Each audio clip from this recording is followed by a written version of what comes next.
Today, we tackle a problem that asks us to seat students in available positions with the minimum total number of moves. How do you ensure everyone gets a spot efficiently when each move costs? You're given two arrays of the same length, one representing the positions of seats, the other the starting positions of students.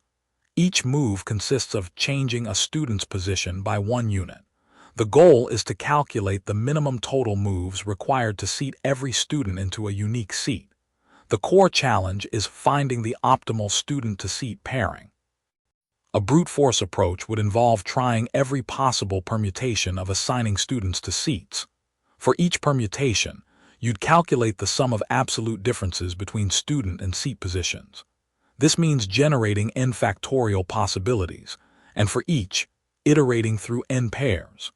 This leads to an extremely inefficient time complexity of O of n factorial multiplied by n, as we explore every single assignment. Space complexity would be O of n for tracking used students in the recursion stack, making it impractical for even moderately sized inputs. The key insight here is a greedy one. To minimize the total absolute differences, you should always match the smallest value in one array to the smallest value in the other, the second smallest to the second smallest, and so on. Think about it. If you match a small student position to a large seat position, you're forced to move another student even further. By sorting both the seats array and the students array, we establish an ordered correspondence. Then, we simply iterate through both sorted arrays simultaneously, calculating the absolute difference between each corresponding seat and student position, and summing these differences. This strategy guarantees the minimum total moves, because any deviation from this sorted matching would necessitate larger moves elsewhere. Let's trace this with an example. Seats are 3, 1, 5 and students are 2, 7, 4. First, we sort both arrays. Seats become 1, 3, 5. Students become 2, 4, 7. Now we iterate and sum the absolute differences. For the first pair, it's the absolute difference between 1 and 2, which is 1. For the second pair, it's the absolute difference between 3 and 4, which is also 1.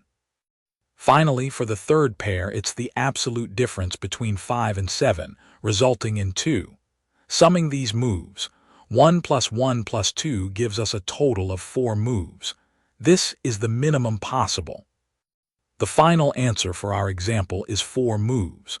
This is correct because by sorting both lists and pairing elements at corresponding indices, we ensure that each student travels the minimum possible distance to their assigned seat without interfering with other optimal pairings. You'll spot this greedy pattern when the problem asks for the minimum or maximum sum of differences, or when pairing elements from two lists. The crucial signal is that individual choices don't negatively impact future optimal choices, often simplified by an initial sort or preprocessing step.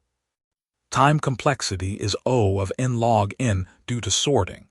Space complexity is O of 1, as we only use a few variables for iteration and sum. Try the next problem where you need to match elements from two arrays. Same greedy pattern. Don't forget to like and subscribe for more DSA insights.